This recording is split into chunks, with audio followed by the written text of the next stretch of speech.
Hi all, in this video, we will continue with our topic 2 manufacturing costs.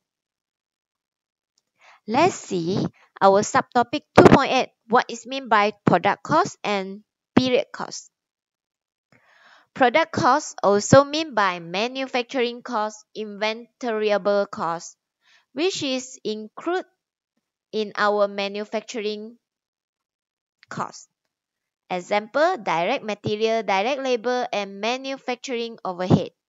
Period cost also mean by non-manufacturing cost, which is also called it non-inventoriable cost.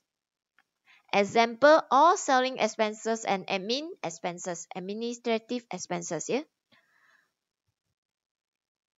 Let's see our summary for manufacturing cost element. Manufacturing cost also called product cost or inventoriable cost, which is include direct material, direct labor, and manufacturing overhead.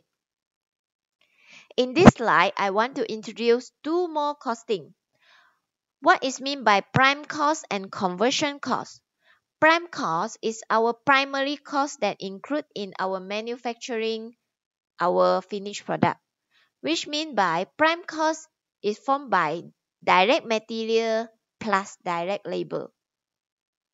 Conversion cost is the cost that incur to convert our material into finished product. Conversion cost is from the formula direct labor plus our manufacturing overhead.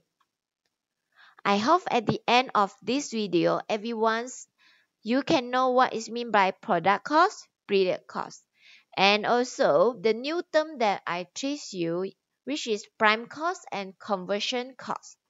That's it for this video. Thank you.